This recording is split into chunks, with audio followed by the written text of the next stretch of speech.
You drill 10, 20 holes. You finally find the deepest pit on the entire lake. Your flasher is lit up like a Christmas tree. And you catch absolutely nothing. What if I told you that perfect spot you're so proud of is actually a trap? Today, we're talking about the huge, critical difference between a simple deep hole and a real winter bream holding area. And by the end of this video, you'll understand why 90% of anglers are looking in the wrong places and how you can stop being one of them. The answer isn't about better gear or some magic lure. It's about understanding a simple, brutal fact of a fish's winter life that most people completely ignore. So let me know in the comments right now, have you ever sat on a spot that looked perfect on the sonar, but was completely and totally dead? Every single winter, the story is exactly the same. We all pull out our lake maps, we look for the biggest, darkest blue spot, and we assume that's where the fish are hiding from the cold. It's what our grandfathers taught us. It's what the old-timers say down at the bait shop. Find the deepest hole, you'll find the fish. It's an easy rule to follow, and it feels like it makes sense. The fish are cold, so they go deep where the water is warmer. But a lake isn't that simple, and that one single rule is the reason so many fishermen go home empty-handed day after day. They spend their entire day, their entire weekend, chasing a myth. They drill countless holes over what is essentially a featureless, oxygen-poor desert at the bottom of the lake, wondering why the fish aren't biting. So let's start by officially busting this myth. The deepest hole is not always the best spot. In fact, it's often the worst. We call these spots fish graveyards for a reason. Imagine the bottom of the lake in summer. All the dead weeds, algae, and other organic matter slowly sinks. Where does it all end up? It settles in the deepest, calmest part of the lake, that big basin you're so excited to fish. All winter long, this muck decomposes. That process of decomposition uses up a massive amount of dissolved oxygen. So that water you think is a safe haven is often stale, stagnant, and has so little oxygen that no self-respecting bream would want to spend its winter there. It's not a sanctuary, it's a suffocating trap. The fish know this, but many anglers don't. They see depth and think safety when they should be thinking dead zone. Now let's talk about your electronics. You drop your transducer in the hole and your screen lights up. You see marks suspended off the bottom, you see clutter, and you think, they're here. But are they? In these deep, mucky basins, what you're likely seeing isn't a school of giant bream. It's suspended sediment, methane gas bubbles being released from the decaying bottom, or tiny zooplankton that aren't a viable food source. Big bream don't just suspend in the middle of nowhere for no reason. They relate to structure or the bottom. If you're seeing a screen full of weak, scattered marks in the middle of the water column over a 50-foot basin, you're probably looking at ghosts. It's the lake playing a trick on you. The real fish are somewhere else, relating to something solid, something that offers more than just depth. Another huge piece of this puzzle is the bottom composition. Let's say you drop your lure down and it hits the bottom with a soft thud. You can't even feel the impact, it just gets mushy. That's a bad sign. You're sitting on top of that deep, soft, silty bottom we just talked about. This kind of bottom offers nothing for a bream. There are no insects, no snails, no freshwater shrimp, no food. It's a biological desert. Bream, even when they're cold and lethargic, need to be near a potential food source. They won't set up shop for 3 months in a place with an empty refrigerator. What you want to find is a hard bottom, rock, gravel, sand, or even hard-packed clay. When your jig hits this kind of bottom, you'll feel a distinct tick. That tick is the sound of a good spot. That's where life is. So if they aren't in the giant basin, where are they? They are on what we call wintering ledges or primary structure. Instead of looking for the deepest point, start looking for the sharpest drop-offs that lead into that deep water. Think of it like a staircase. The bream don't want to live in the basement, that's the deep basin. They want to live on the first floor, landing right by the stairs. This ledge gives them the best of both worlds. They have immediate access to the safety of deep water if a predator comes by, but they are sitting on a harder bottom, often with better oxygen, and a closer proximity to their food sources, which are usually in shallower water. They can sit on that ledge, conserving energy, and make a short trip up or down to feed when necessary. This is efficient, and in winter, everything is about efficiency. Let's get more specific about these ledges. A simple drop-off is good, but a drop-off with extra features is a gold mine. This is where you need to study your lake map before you even start the truck. Look for an inside turn on a creek channel. An inside turn is a point that juts out into the deeper channel. The current sweeps past the outside edge, but the inside turn creates a slack water area, a current break. Fish will stack up in this calmer water to conserve energy, letting the current bring food to them. It's like sitting in the lobby of a restaurant instead of standing in the windy street. These inside bends are prime real estate. Any stump, rock pile, or fallen tree on one of these ledges makes it even better. It's a specific spot on a specific spot, and that's where you'll find the biggest schools. Let's talk about current. Even in a lake in winter, under the ice, there is often a subtle current, especially in reservoirs or systems with a river flowing through them. This is a critical factor that most ice fishermen completely ignore. As we just said, current dictates where fish will position themselves. They will almost always be on the down current side of a piece of structure, using it as a shield. But current also affects oxygen levels. Areas with a little bit of flow, however slow, will be more oxygenated than a completely stagnant, isolated basin. So when you're looking at your map, try to visualize how the water might be moving. The neck-down areas between two large basins or the main river channel itself will have more flow. The fish will be tucked just off to the side of that main flow, getting the benefits without fighting the current. Now, a real-life example to put this all together: you pull up your map, you ignore the 40-foot hole in the middle of the lake. Instead, you trace the old river channel that runs through the lake. You find a spot where the channel makes a sharp 90-degree turn. You zoom in on the inside corner of that turn. You see the contour lines are stacked very tightly, indicating a steep drop from 15 feet down to 30 feet. That is your primary target. That inside turn ledge is where you will focus all your effort. You're not guessing anymore. You're not just drilling over deep water. You have a specific high percentage target based on what we know about how fish behave in winter. This is the difference between fishing and just drilling holes. So you get out on the ice, you go to that spot you found on the map. How do you confirm it's the right place? You don't just drill one hole, you drill a grid, start shallower on top of the ledge, say in 16 feet of water. Drill a line of holes out over the drop-off, one at 16 feet, one at 20, one at 25, one at 30. Drop your transducer in each one. In the 30-foot hole at the bottom, you might see that mushy bottom and no fish.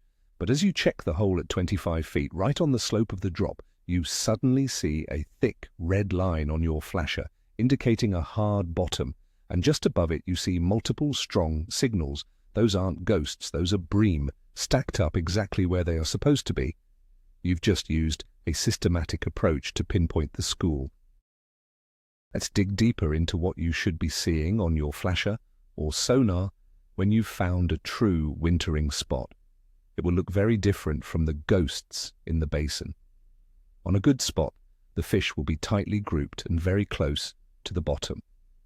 Sometimes they will be so tight to the bottom that they blend in with it. You might need to turn up your gain to separate them.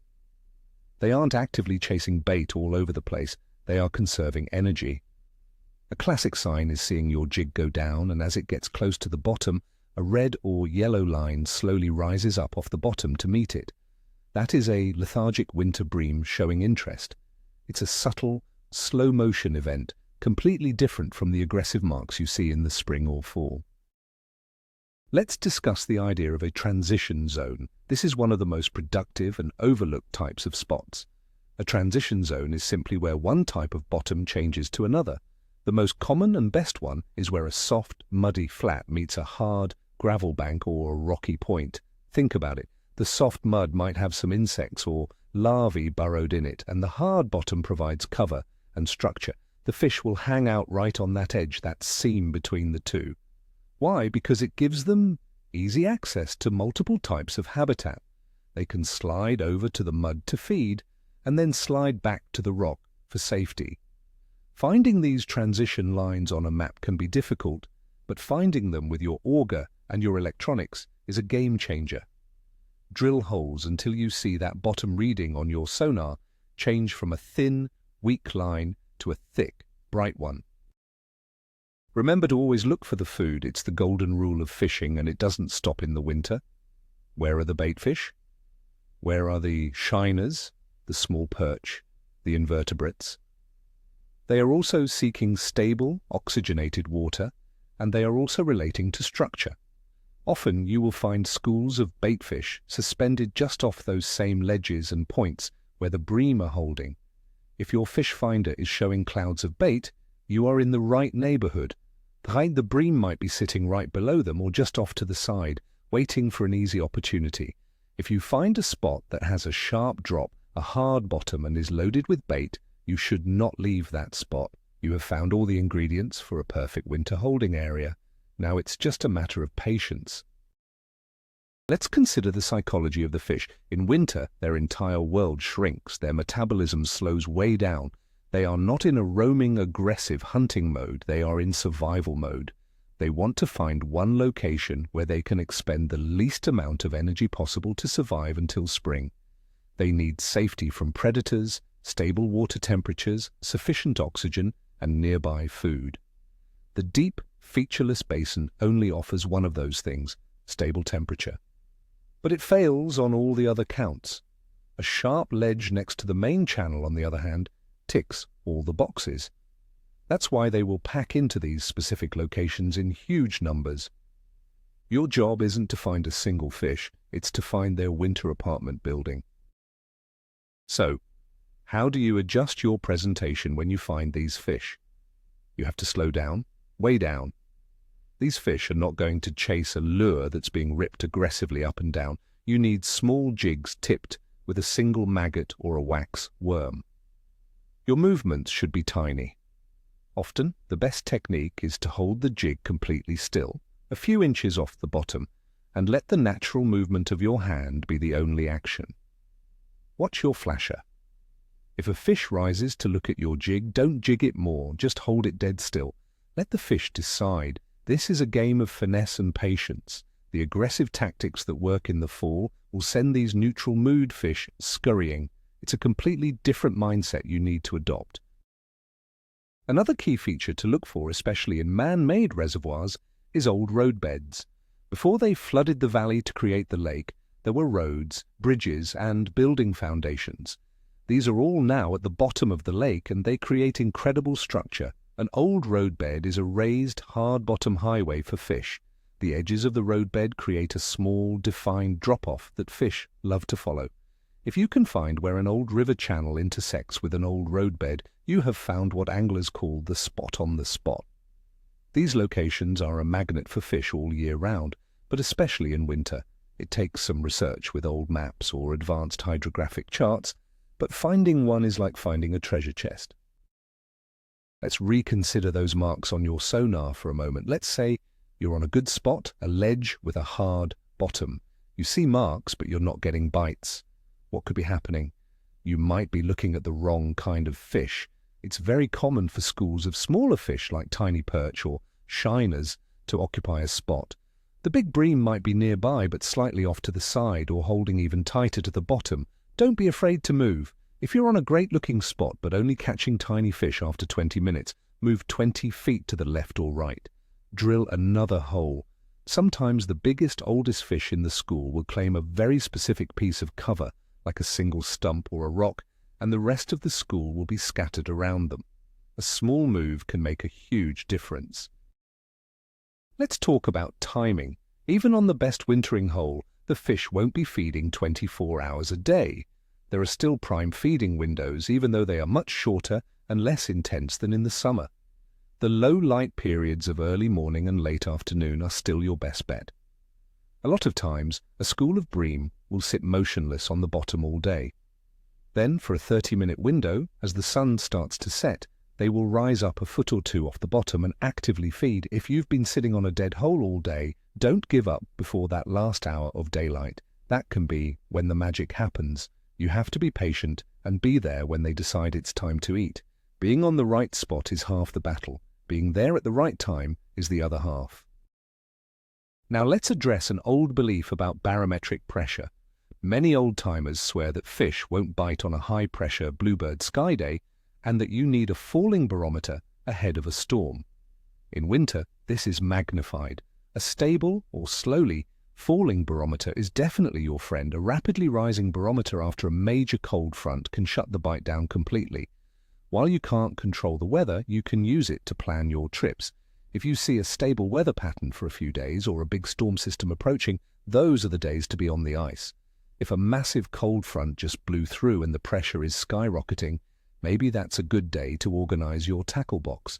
Fishing on the high percentage days will dramatically increase your success and confidence. What about the noise you make on the ice? Sound travels incredibly well through water and ice. Running an auger, stomping your feet, dropping things on the ice.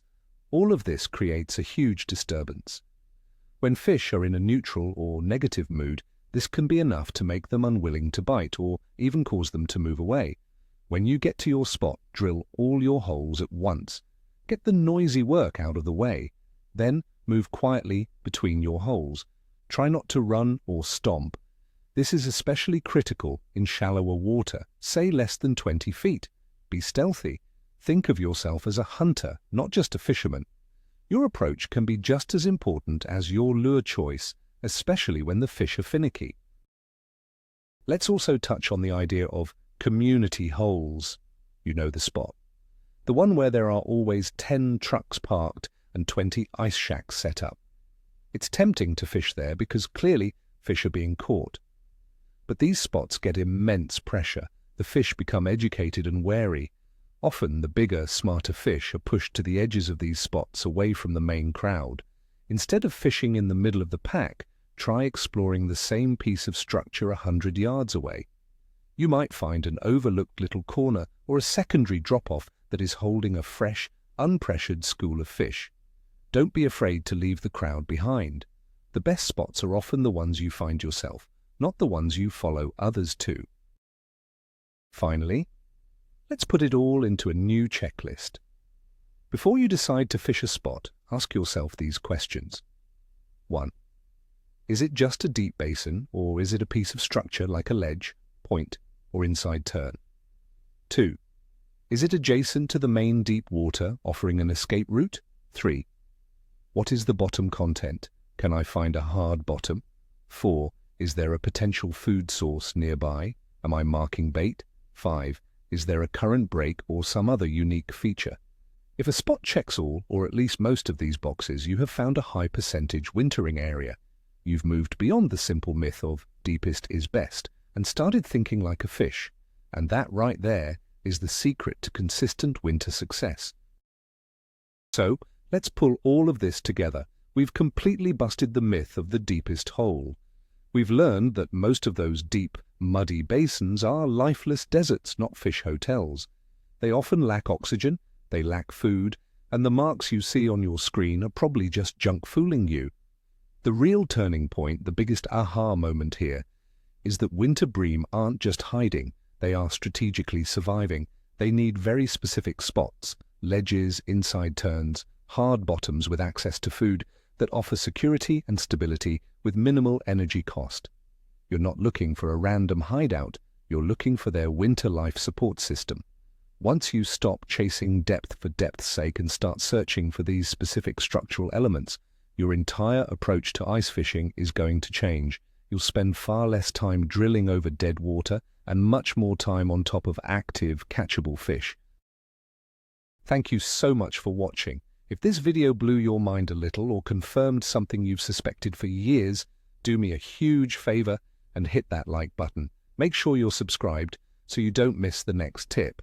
And now I really want to hear from you. What's the single biggest myth about winter fishing that you've discovered to be completely untrue?